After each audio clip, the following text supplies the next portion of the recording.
Baiklah, di sini pada video ini saya menampilkan cat Edge Workers. Terdapat dua workers di mana terdiri dari data node 1 dan data node 2, yaitu punya teman saya. Lalu saya menampilkan core site XML di mana mengatur default HDFS-nya. Di sini saya menampilkan HDFS site yang menampilkan tentang pengaturan HDF untuk webnya.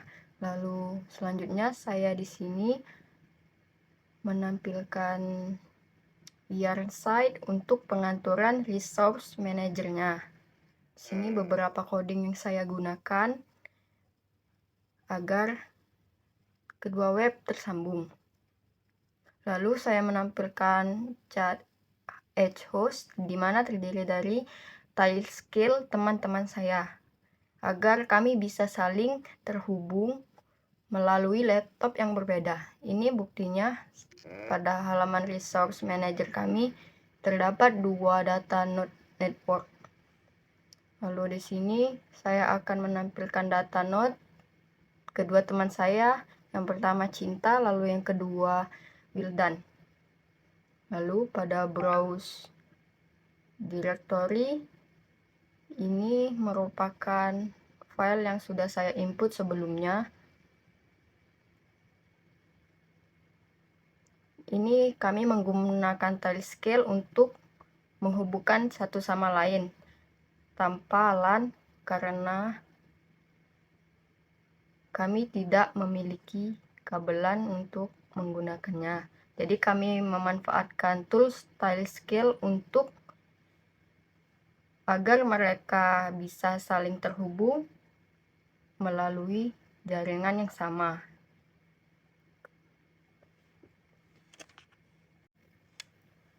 Baiklah, di sini saya menampilkan halaman dari dashboard kami yang telah kami buat. Di sini saya akan membuat folder yang bernama test, dan itu akan masuk ke dalam web HDFS. Ini webnya sudah ada karena kami sudah buat tadi. Lalu saya mencoba untuk menghapus file, dan di sini juga akan terhapus karena mereka sudah saling terkoneksi. Lalu selanjutnya saya mencoba choose file, di mana saya akan upload file melalui dashboard yang telah kami buat. Misalkan di sini saya menampilkan pengiriman paket ekspedisi CSV, dan pada CSV ini akan tampil di halaman web tersebut lagi. Nah, sepertinya itu sudah masuk pada halaman HDFS dan sudah terreplikasi dengan para worker, di mana data node 1 dan data node kedua teman saya itu adalah bukti kalau sudah saling terhubung. Lalu saya beri contoh yang kedua untuk upload file. Di sini saya upload file PDF dan akan terreplikasi lagi kepada kedua teman saya. Di sini memang sedikit memakan waktu. Tuh, lalu filenya sudah masuk. Itu notifikasi. Lalu saya refresh lagi. Di sini filenya sudah masuk. Lalu saya akan coba menghapus filenya. Lalu di sini juga akan terhapus.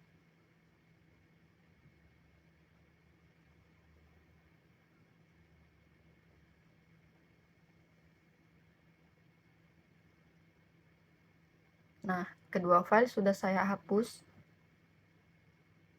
Itu adalah file yang saya upload pada command prompt yang menampilkan kedua replikasi kepada dua teman saya. Lalu di sini saya akan mencoba upload file Excel dari project kami ini Yang pertama adalah bank dataset dari Excel.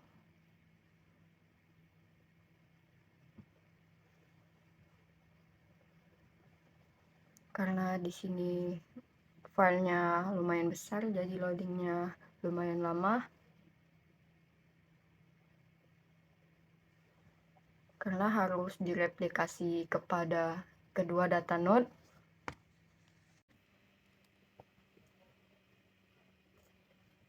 Jadi pada proses ini karena memakan waktu yang lama, saya men-skip untuk loading ketika upload file. Di sini sudah ada bank dataset Excel yang telah saya upload tadi. Lalu kembali ke ini, dimana akan tampil dataset yang telah kami upload dari dashboard kami dan sudah terreplikasi dengan kedua teman saya walau berbeda laptop. Lalu yang kedua, kami mencoba dataset topik kedua kami tentang bank lagi, tetapi isinya berbeda dan juga ini jenis file CSV. Nah, di sini sudah ada. Lalu cek lagi kalau filenya juga sudah ada dan sudah terreplikasi. Ini bukti dari Tailscale yang kami gunakan untuk penghubung antar Google kami. Dimana kami kan berbeda laptop, jadi kami menggunakan tools ini. Baiklah, di sini saya akan menjelaskan dari tampilan coding kami. Lalu di sini saya yang pertama bagian Spark SQL. Pada coding ini berfungsi untuk mencari 10 transaksi fraud terbesar dan menghitung berapa total kerugian akibat fraud tersebut. Mencari 10 transaksi fraud dengan nominal tertinggi. Lalu juga menjelaskan korelasi antara label fraud dengan jumlah uang yang hilang. Lalu, untuk mendeteksi transaksi mencurigakan berskala besar, skrip ini juga menyaring data yang memiliki label is fraud dan saldo awal yang tinggi. Lalu, pada coding streaming yang kedua, bagian saya ini berfungsi untuk menghitung jumlah nasabah yang masuk ke sistem berdasarkan kategori pekerjaan secara real-time. Ini digunakan untuk memantau segmen pasar di mana yang paling aktif. Jadi pada coding ini berfungsi untuk melihat nasabah berdasarkan kategori job.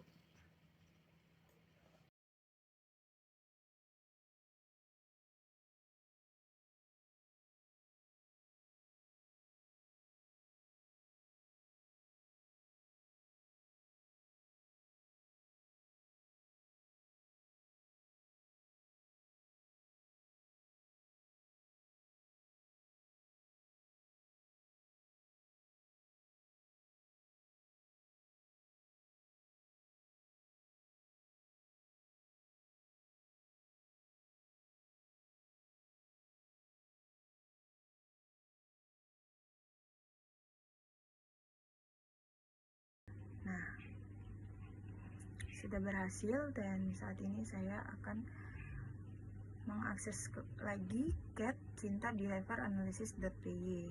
Nah, ini terdapat skrip codingan yang berfungsi menganalisis tipe transaksi yang paling sering digunakan oleh nasabah atau cash out, transfer, payment, dan lain-lain, serta menghitung volume transaksi dan rata-rata nominal per tipe.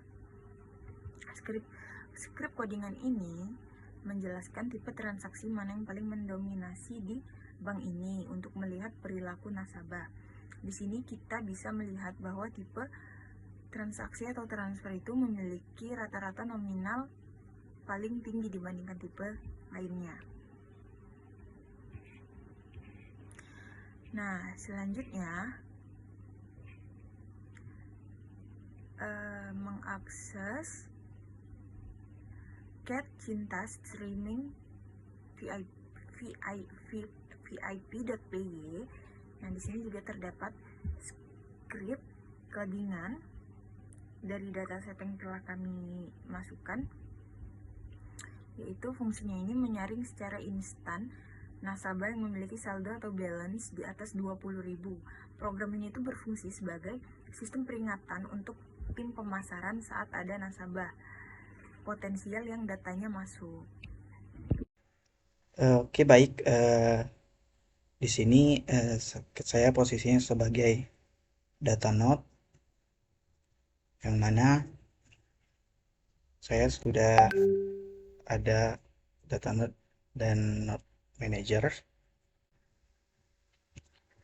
Baik, berikutnya yaitu script Spark SQL yang berjalan di Yarn untuk memproses data secara batch, yang mana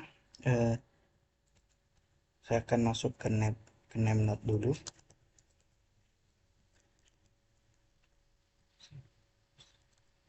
Empat 6 9. Oke, baik, posisi saya udah di name node. Oke, baik, untuk script ini membandingkan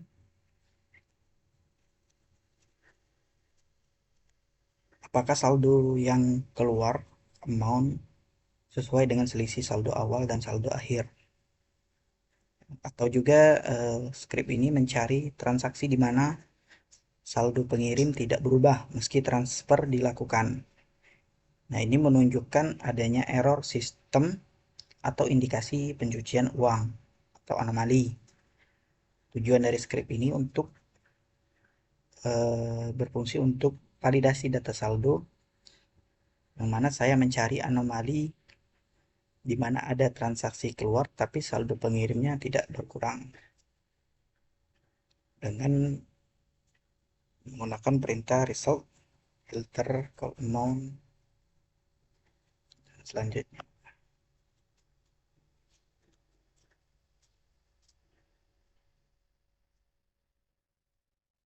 Kemudian untuk hasilnya itu ketika dijalankan dengan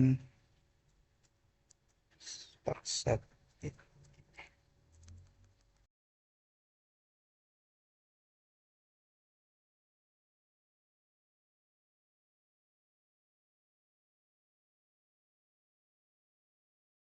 Baik, berikutnya untuk script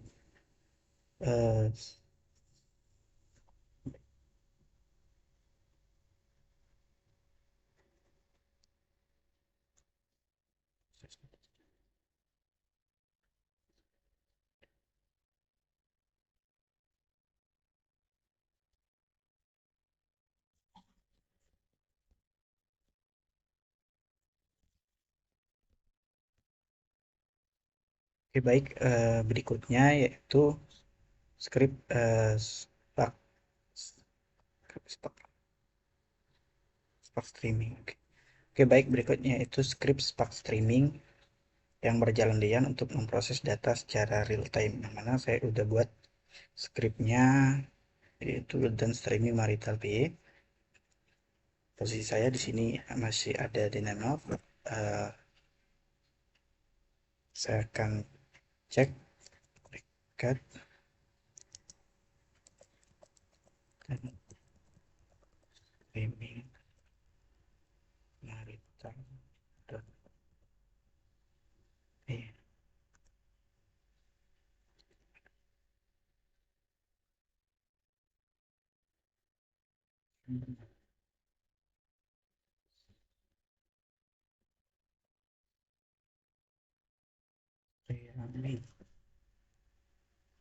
Oh, sorry, salah. Oke.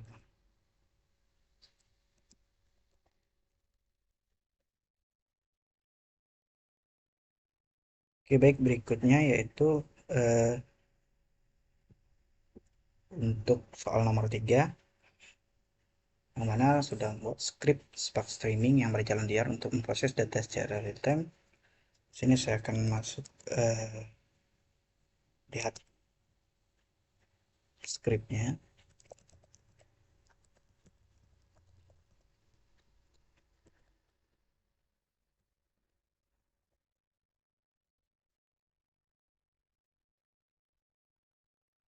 Baik, ini script yang udah saya buat, yang mana script ini berfungsi untuk menganalisis rata-rata saldo nasabah berdasarkan status pernikahan secara terus-menerus, yang mana tujuannya untuk melihat profil risiko keuangan kelompok nasabah tertentu secara real time